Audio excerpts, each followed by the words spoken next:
Howdy, I'm Bob, or Grinning Brutus if you prefer. Question for you. What is your metaphysic? I want you to be able to answer that question as it determines everything that you consider about the world. Don't let your eyes glaze over, as I'm sure you've heard that term before, but give me a chance. Do you think that reality is subjective or is it objective? You would think this is an easy question to answer. Yes, it's obviously objective, but many of our social institutions depend on reality being subjective to varying degrees. This would be your social consensus, your blank slatism, your moral relativism, to give you a few examples. Do you believe any of these things? You can't choose as if you're at a buffet, at least not logically, as they are all downstream from metaphysics. Let's first summarize and then expound. So here's the whole video in a nutshell. Metaphysics answers what exists, hence the objective-subjective question that I just posed. Based on what the nature of existence in reality is, you must then account for what things are in reality. This will be your ontology. One of the important elements in your ontology are humans. What is a human? This is your anthropology, an aspect of your ontology. Continuing on down the line, based on what humanity is, ethics must follow. A system of what is good and what is evil. These are not mere opinion, but they follow necessarily from what reality is. That ethical system is then instantiated at two scales. One man living it out is his morality. Many men living it out, arranged and enforced, is their politics. It's the same system, it's just at different scales. Morals are an individual judgment of a person against a given ethical system, which means that when someone is waxing poetic about this person's being moral or that person is being unethical, it necessarily raises the question, what ethical system are we talking about here exactly? And politics is that same system at scale, except now it has force behind it. So this is why I said in the last video that government is applied metaphysics. Within a given country's borders, this is the view of reality that is backed by force. Now, understand what I'm saying. I'm not saying that every metaphysic is as good as any other, and that you should just pick the one that suits you the best. These metaphysical systems make claims about what is actually there, which means reality settles them, and most of them are wrong. A man who builds on a false metaphysic builds a functional society in the same way that a man using false arithmetic builds a functional bridge, i.e., not at all. He builds a disaster. In short, metaphysics is the foundation on which everything else is built. Now, let's touch on each of the elements in this structure, which is the architectonic. I'm borrowing that word from Aristotle, his Architectonic, the master builder.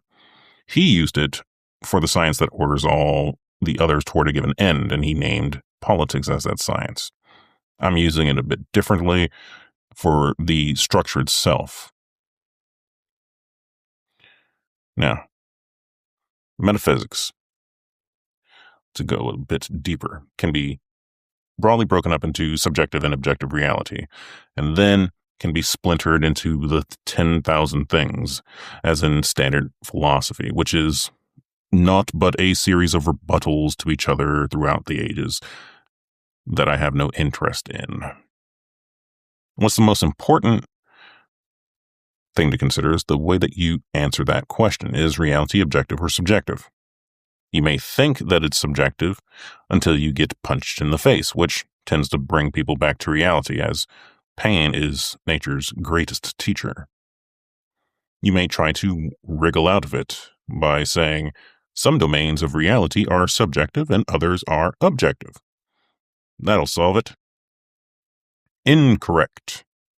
This is a zero-sum game, as a thing, i.e. reality, cannot both be and not be the same thing at the same time. It cannot be both subjective and objective.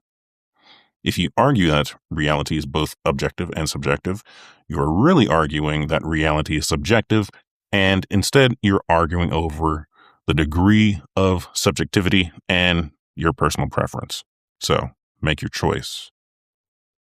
With that said, the person that denies reality outright is a rare sight to behold and is usually deemed insane. But the salami slicing is the real threat, because it can go about granting gravity, chemistry, etc., all while denying that things have natures. Words are just labels, man. It can deny that a thing has an end proper to its kind.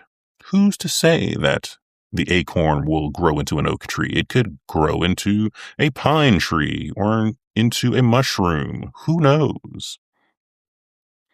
And above all that man has a nature of his own. And in that sense, we're all just considered to be malleable meat puppets. Reality is objective as a rule, and then man is the one exception to that rule. Curious. The reason that this question is so important is nth-order effects. You might see it as the butterfly effect. Here's how it can be applied rather reasonably. If you deny that man has a fixed nature, then man becomes perfectible. Grant that he is perfectible, and improving him becomes a good. Make improving him a good, and refusing to be improved upon becomes a wrong. Build the machinery to do the improving. Now look at you. You've made yourself into a veritable philosopher's stone of progress by steps that each looked reasonable from the one before it. That's because things can spiral quickly out of control due to the fact that what you thought was the chaos of a butterfly's wings was naught but a logical chain of events that went beyond what you were meant to see or able to calculate. I would posit the following.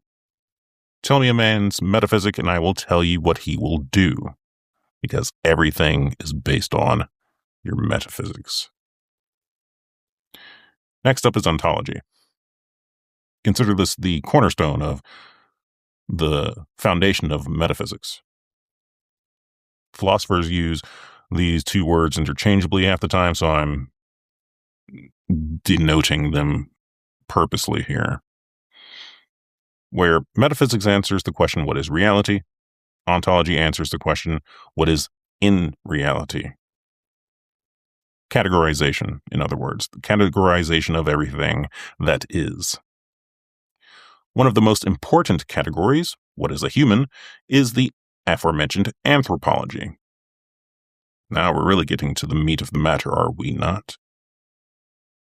Everything from slavery to abortion to rights is dependent on defining what man is. Is a man a creature with a fixed nature and an end proper to that nature, or is he raw material for the philosopher's stone?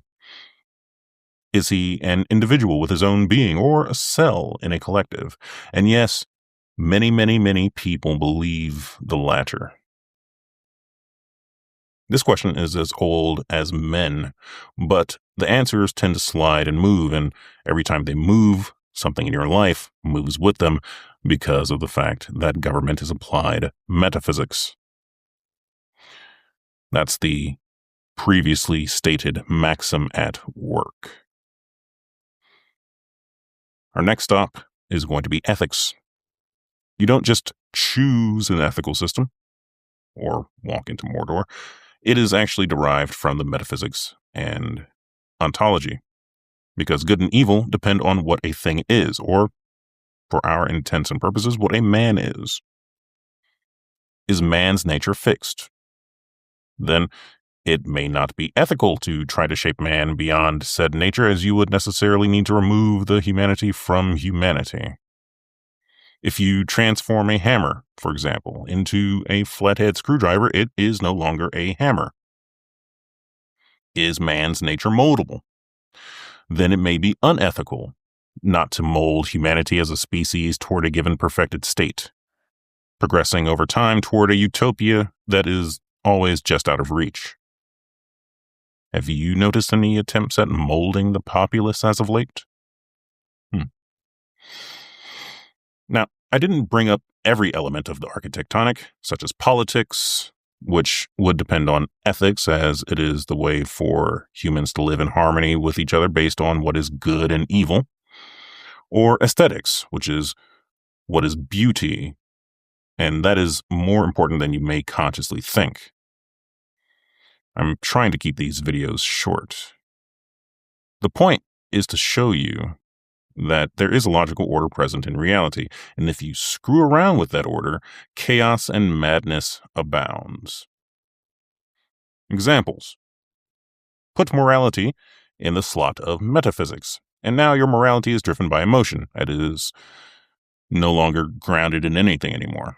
Whereas with the ordered approach, morals are a logical consequence of the ethical system that one holds.